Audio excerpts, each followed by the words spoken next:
अक्सर एक एग्जाम्पल शिव भगवान की दिया करता हूं कि जो शिव भगवान के मानने वाले हैं कैसे अपने परमात्मा की मूर्त अपने सामने बनाएंगे। ये समझिए कि सह शरीर हमारे सामने विद्यमान है, बड़े प्यार से, बड़ी बड़ी आंखें हैं, ख्याल से बनाए, ख्याल बाई थॉट, ख्याल से, बड़ी बड़ी आंखें हैं, गोल चेहरा है, जटाएं हैं, सर्पों की माला है, रुद्राक्ष पहने हुए हैं, बनाए ख्याल से।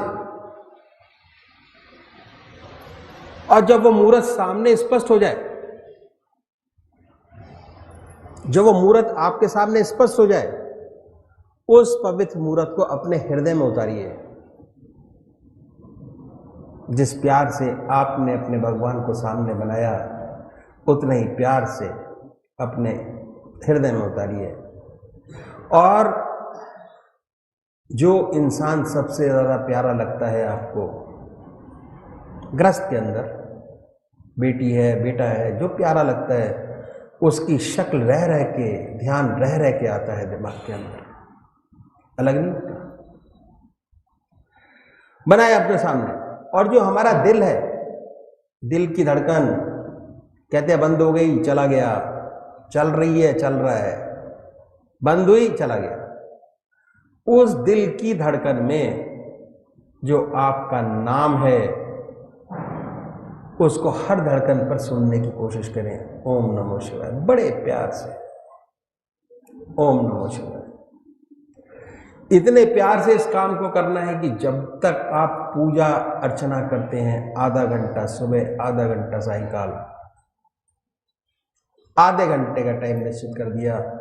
सबको करना चाहिए, चाहे वो संसारी हो, चाहे वो गृहस्थी हो, चाहे वो सन्यासी हो, किसी भी धर्म का मानने वाला हो, क्योंकि परमात्मा ने हमें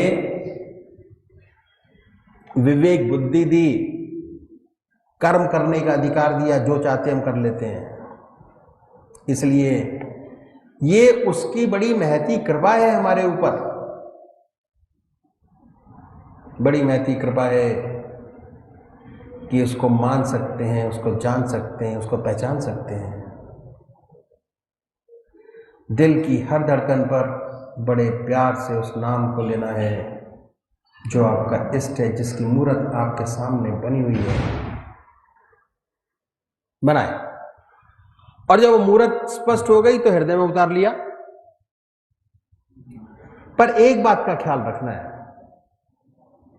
कि जब भी ये काम करें, देखिए हम संसारी लोग हैं, संसार में बहुत सारा काम करते हैं, कोई 60 साल, कोई 70 साल, कोई 80 साल, सारे ही गृहस्थ का काम करते हैं। तो जैसे ही हम इस कंसंट्रेशन में बैठेंगे, ध्यान में बैठेंगे, चित्त को एकाग्र करने की कोशिश करेंगे, ध्यान, कंसंट्रेशन ऑफ माइंड, चित्त की एकाग्रता, मन को एक ओर लगाने की कोशिश करेंगे, तो ऐसे तरह तरह के विचार हमारे सामने आएंगे जो जिंदगी में कभी सोचे भी नहीं होंगे। आते हैं, नेचुरल है। ऐसे बड़े बड़े विचारों के पहाड़ आपके सामने आएंगे कि आप घबरा जाएंगे सोच के। पर हमें घबराना नहीं है। जैसे वो विचार हमारे सामने आए, उन विचारों को अपने दिमाग से हटाइए, फिर दोबारा अपने इष्ट के विचार में लगिए, दोबारा फिर हटाइए, फिर अपने इष्ट के विचार में लगिए, फिर हटाइए, फिर अपने। अगर छोड़ देंगे तो छूट जाएगा। अभ्यास। जितने हमारे कर्म हैं आज, सिगरेट पीने की आदत एक दिन में थोड़ी बनी है, 20 साल से पीते चले आ रहे हैं, और आदत इतनी पक्की हो जाती है कि अगर डॉक्टर कहता है कि इसको छोड़ो तो कहते हैं भाई इसकी दवाई दे दो। अब तो भैया साथ जाएगी। बहुत लोगों से मैंने इस चीज को सुना है कि साथ जाएगी। शराब पीने वाला आदमी पीते पीते इतना पक्का हो जाता है, इतना पक्का डॉक्टर कहता है कि तेरी किडनी खराब हो, कहता भैया अब तो साथ ही जाने दो इसको। इतनी पक्की आदत बन जाती है, संसारिक आदत इतनी पक्की हो जाती है। जब हम परमात्मा का नाम लेंगे तो हमारी आदत भी इतनी पक्की हो जाएगी, इतनी पक्की कि जब हमारा अंतिम समय आएगा तो ये भी हमारे साथ जाएगी। जैसे और चीज़ें साथ जाती हैं, ऐसे ये भी चीज़ आपके साथ जाएगी। तो करना क्या है? हम करते क्या है? ध्यान करके परमात्मा के नाम को मन के अंदर ठोकते चले जाते हैं, थपेड़ा मारते चले जाते हैं, इंप्रेशन बनाते चले जाते हैं, और इतना गहरा इंप्रेशन बन जाता है कि जब वो पूजा का टाइम आपका आएगा, आधा घंटा सुबह और आधा घंटा सायंकाल, ऑटोमेटिक आपको याद आ जाएगी कि भाई मेरा पूजा का समय हो गया।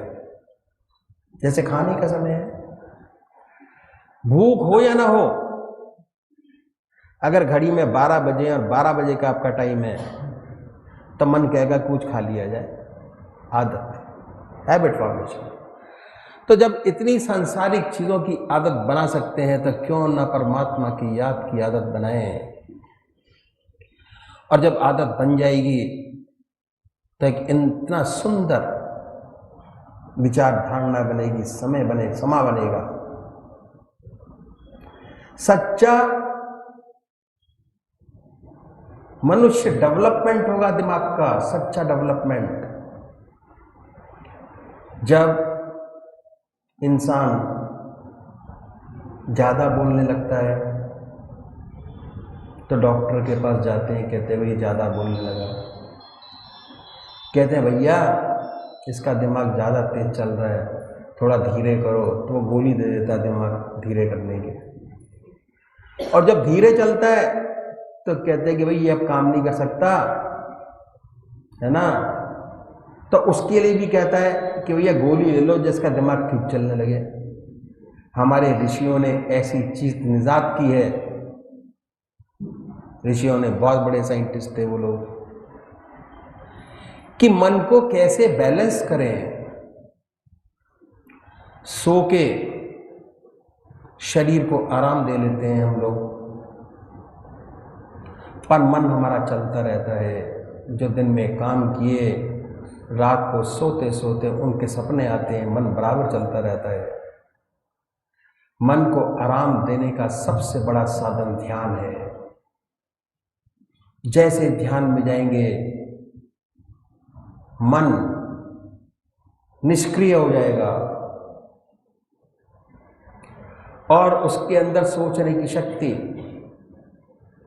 आत्मा से आएगी, परमात्मा से आएगी। तो मैंने आपको बताया ध्यान करने का तरीका। अपने सामने बनाएं, उसको अपने हृदय में उतारें, दिल की हर धड़कन पर जो नाम आपका है, जो आपने चुना है परमात्मा का, उसको सुने। और जो निराकार भगवान के उपासक हैं, निराकार ओम, अल्लाह, वाहेगुरु, बड़े प्यार से बैठिए। ओम, दिल की हर धड़कन पर ओम, ओम निकले, इतने प्यार से सुने और पूरे शरीर में वाइब्रेट होता हुआ दिखाई दे, लहर जाता हुआ। ओम, ओम महसूस करिए, महसूस करने की चीज है। तो अभी एक भजन होगा और भजन के साथ साथ सभी भाई बहन अपने अपने इष्ट का ध्यान करेंगे। इस योग्य हम कहाँ है, गुरुवर तुम्हें रिझाए। इस योग्य हम कहाँ है, गुरुवर तुम्हें रिझाए। फिर भी मना रहे हैं शायद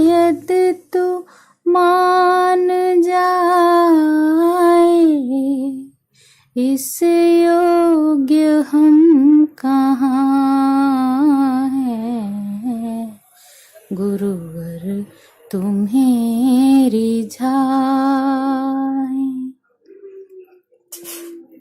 जब से जन्म लिया है विषयों ने हमको घेरा, छल और कपट ने डाला इस भोले मन पे डेरा। सद्बुद्धि को अहं ने हर दम रखा दबाए। इस योग्य हम कहाँ हैं, गुरुवर तुम्हें रिझाए। फिर भी हम आ गए हैं बिनती तुम्हें सुनाने। इस योग्य हम कहाँ हैं, गुरुवर तुम्हें रिझाए। निश्चय ही हम पतित हैं, लोभी है, स्वार्थी है। तेरा ध्यान जब लगाए माया पुकारती है। सुख भोगने की इच्छा कभी तृप्त हो न पाए। इस योग्य हम कहाँ हैं, गुरुवर तुम्हें रिझाए। फिर भी मना रहे हैं, शायद तू मान जाए।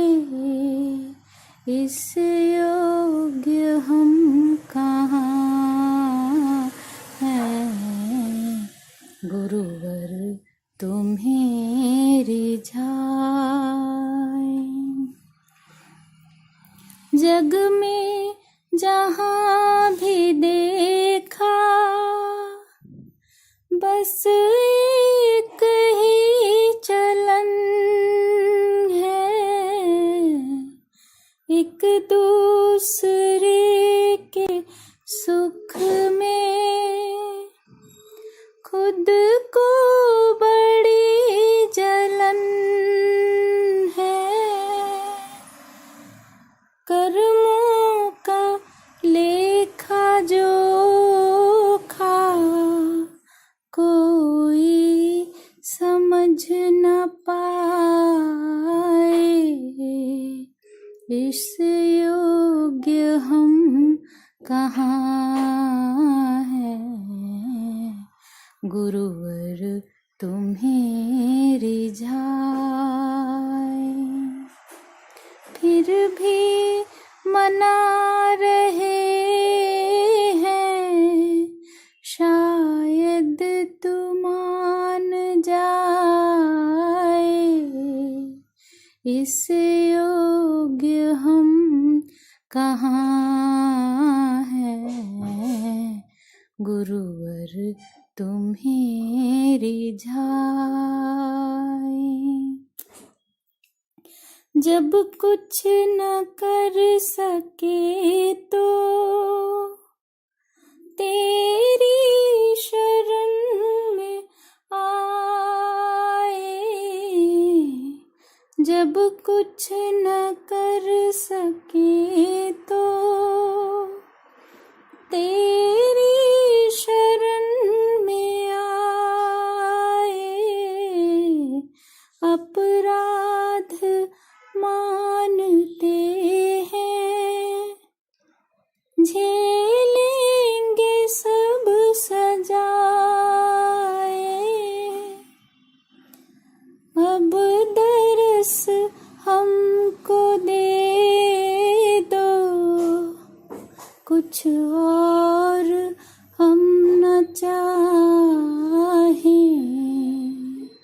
इस योग्य हम कहाँ हैं, गुरुवर तुम्हें रिझाए। फिर भी हम आ गए हैं, बिनती तुम्हें सुनाने। इस योग्य हम कहाँ हैं, गुरुवर तुम्हें रिझाए।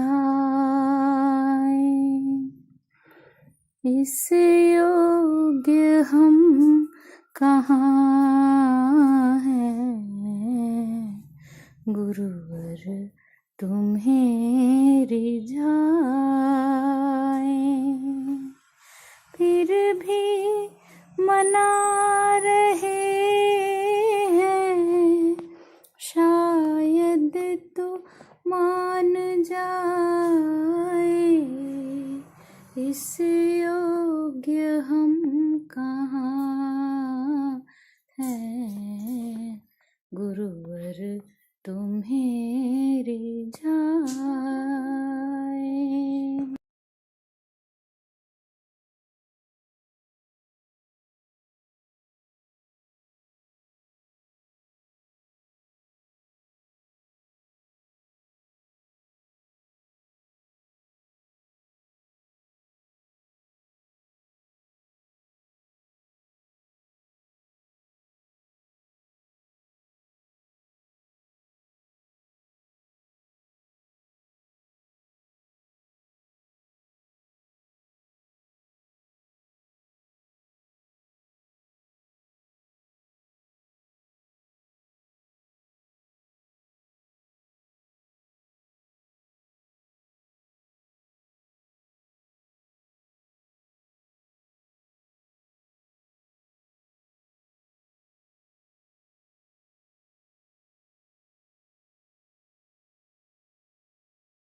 जय सद्गुरुदेव, जय पदशरणम।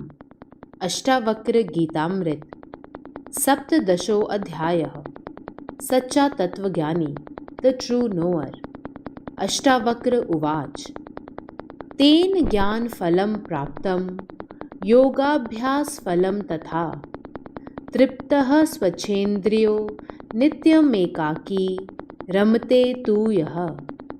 महर्षि अष्टावक्र जी कहते हैं, उसी पुरुष को आत्मज्ञान का फल प्राप्त हुआ है और उसी पुरुष को योगाभ्यास का फल भी प्राप्त हुआ है, जिसने विषय भोगों को विष की तरह त्याग दिया और पूर्ण उपरति प्राप्त कर अपने आप में ही तृप्ति पाई है।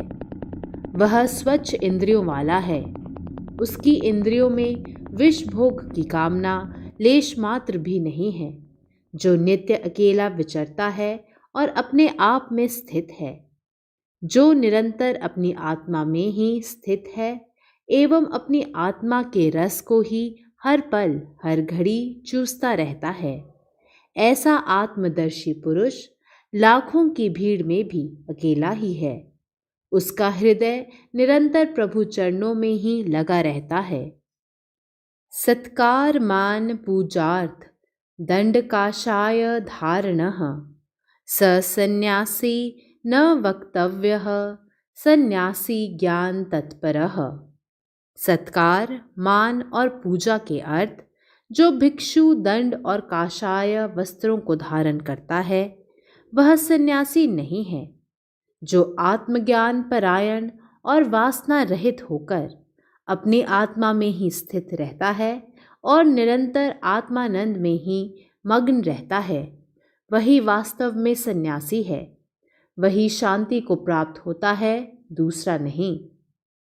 Ashtavakra said, only that sadhak has achieved the fruit of knowledge and highest state in the practice of yoga, who is contented, wants nothing, and with purified senses ever enjoys the nectar of his own self, and remains alone even amidst a gathering of thousands. He is never attached to any object, as he has realized that the whole universe and he are one. There is nothing other than him. न कदाचित् जगत्यस्मिनः तत्त्वज्ञो हन्त खिद्यति यतः एकेन तेनिदं पूर्णं ब्रह्मांड मंडलम। महर्षि अष्टावक्र जी महाराज कहते हैं, हे राजा जनक, इस संसार मंडल में तत्वविद ज्ञानी अर्थात आत्म साक्षात्कार प्राप्त पुरुष कभी भी खेद को प्राप्त नहीं होता है।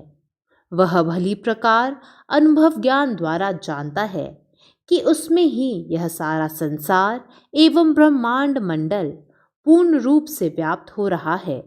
फिर खेद कैसा? खेद दूसरे से होता है, सो दूसरा उसकी दृष्टि में है नहीं।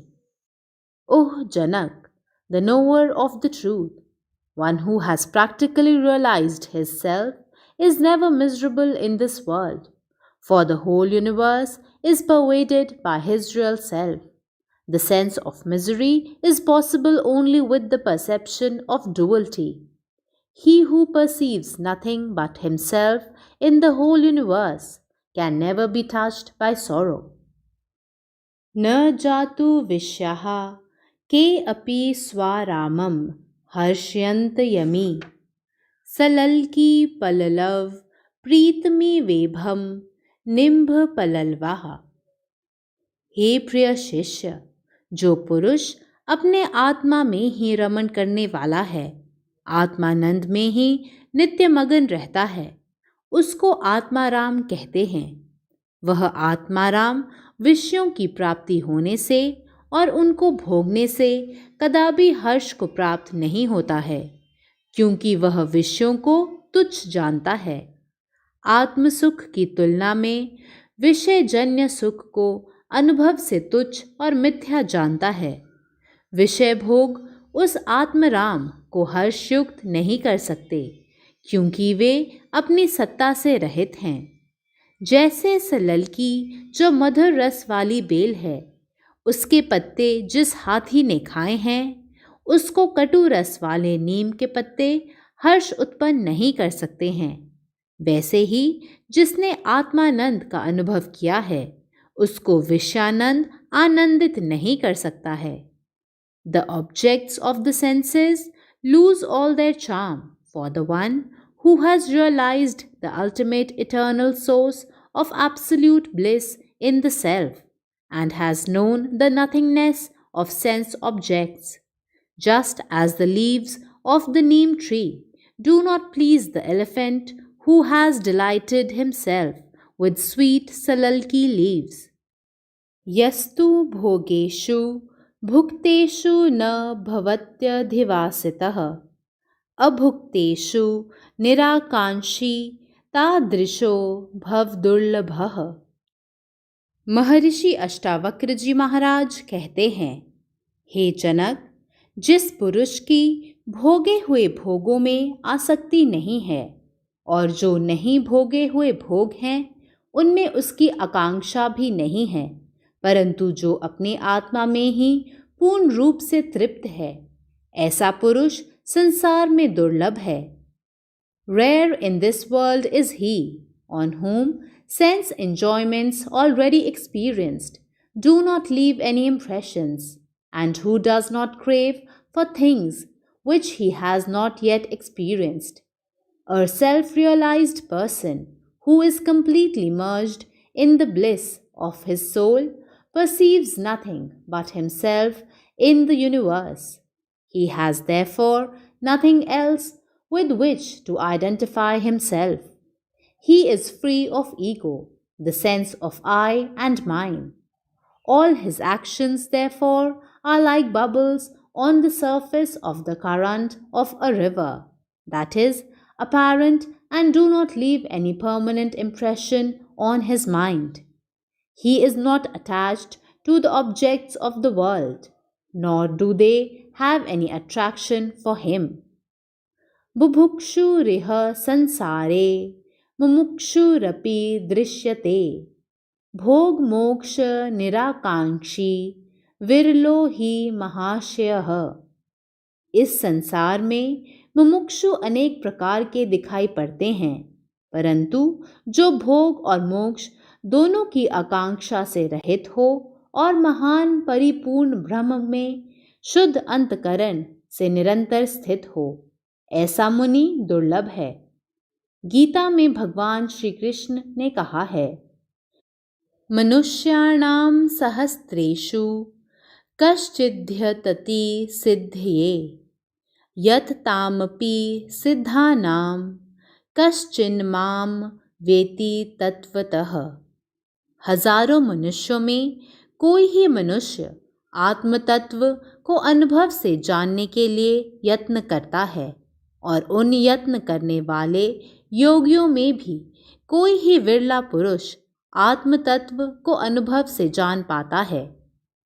अव्वले माँ आखिरे हर मुंतहिस्त आखिरे माँ जेबे तमन्ना तहिस्त। जहाँ सब योगी जन अपना आखिर समझ बैठते हैं, वहाँ से हम आरंभ करते हैं, और हमारा आखिर क्या है? हर प्रकार की तमन्नाओं से दीन दुनिया, स्वर्ग मोक्ष, संपूर्ण इच्छाओं से रहित, तमन्नाओं से जेब खाली एवं परिपूर्ण ब्रह्म में निरंतर स्थिति। Those desirous of worldly enjoyments and those desirous of liberation, both are found in this world, but rare indeed is the great-souled one who is not desirous of either worldly enjoyments or liberation. Even the desire for liberation is an indication of imperfection, for it implies the consciousness of bondage. Absolute knowledge of the self transcends the consciousness of both pleasure and displeasure, bondage and liberation. धर्मार्थ काम मोक्षेषु जीविते मरणे तथा कास्यापयुदार्चितस्य हेयोपादेयता न ही। हे प्रिय शिष्य, ऐसा उदार चित्त पुरुष संसार में दुर्लभ है, जो धर्म, अर्थ, काम, मोक्ष, जीवन मरण, त्याग और ग्रहण में उदासीन हो और निरंतर अपनी अद्वैत आत्मा में शांत होकर स्थित रहे।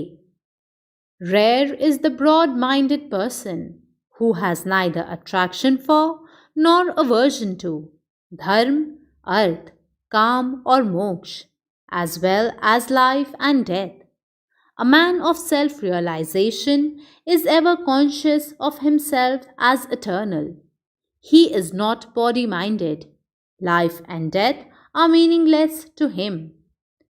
Vancha na vishvavilye न द्वेष तस्य च स्थितो यथा जीविक्या तस्मा धन्य आस्ते यथा सुखम। महर्षि अष्टावक्र जी महाराज कहते हैं, हे तात, विश्व के लय होने की इच्छा जिस आत्म तत्व के वेता को नहीं है और विश्व के स्थिर रहने में जिसको द्वेष नहीं है, अर्थात प्रपंच रहे अथवा नष्ट हो जाए, और जो यथा प्राप्त आजीविका द्वारा सुखपूर्वक रहता है, जो अपने को विश्व का साक्षी अधिष्ठान समझकर स्थित है, वही तत्वदर्शी कृतकृत्य है, धन्य है, पूजने योग्य है। The man of self-realization does not feel any desire for the dissolution of the universe or aversion to its existence. The blessed one therefore lives happily on whatever subsistence comes as a matter or course. He perceives the universe as the self itself, and as such his vision is changed and everything is revealed to him as the self alone. कृतार्थनेन ज्ञानेनेत्येवं गलितधिः कृति पश्यन् शृण्वन् स्पृशन् जिघ्रनश्न नास्ते यथा सुखम। राजा जनक कहते हैं, मैं अद्वैत आत्मज्ञान द्वारा कृतार्थ हुआ हूँ। ऐसी बुद्धि भी उस आत्म साक्षात्कार प्राप्त किए हुए पुरुष की उत्पन्न नहीं होती है, जो निरंतर आत्मानंद में ही डूबा रहता है और आहार आदिकों को करता हुआ भी जो शरीर सुख को उल्लंघन करके आत्मा में ही स्थित होता है और बाह्य इंद्रियों के व्यापारों के होने पर और न होने पर अज्ञानी मूर्खों की तरह हर्ष और खेद को प्राप्त नहीं होता है, और जो देखता हुआ, स्पर्श करता हुआ, सूंघता हुआ, खाता हुआ और चलता हुआ भी समाहित चित्त वाला है, वही धन्य है, वही ब्रह्म रूप है। Being fulfilled by the knowledge of the self and with his mind immersed in the glory of self-knowledge and contented, the realized soul lives happily, seeing, hearing, touching, smelling and eating, that is, performing all the duties of the world as a matter of course. It is not external behavior but internal consciousness that differentiates a realized soul from an ordinary human being. Externally, they may have everything in common, but internally, the man of realization is ever free and never identifies himself with the objects of the senses, whereas ignorant man always does so, and thus remains bound. शून्य दृष्टिर्वृथा चेष्टा विकलानिन्द्रियाणि च न स्पृहा न विरक्तिर्वा क्षीण संसार सागरे। महर्षि अष्टावक्र जी महाराज कहते हैं, हे प्रिय जनक, जिस पुरुष का संसार सागर सूख गया है, अर्थात नाश को प्राप्त हो चुका है, उसकी विषय भोगों की इच्छा नहीं रहती है और न ही उसे विरक्ति की चाह होती है। उस आत्मज्ञानी पुरुष का मन और इंद्रियां अपने व्यापारों से शून्य रहते हैं और उसके शरीर की चेष्टा भी वृथा ही होती है एवं वह सर्वथा आसक्ति रहित अपने आत्मानंद में ही निरंतर मग्न रहता है। There is no attachment or aversion in one for whom the ocean of the world has dried up. His look is vacant as he has no inner motive whatsoever. His actions are purposeless since they are without any personal end in view. His senses are inoperative as sense objects do not leave any impression on his mind. This world cycle of birth and rebirth is like an ocean. He who falls into an ocean is tossed about and carried hither and thither by the waves. He finds it hard to reach the shore, and there is untold suffering for him. In Sansar, the ocean of the world, karmas and desires move us hither and thither. We suffer greatly and cannot reach the goal of self realization. Om.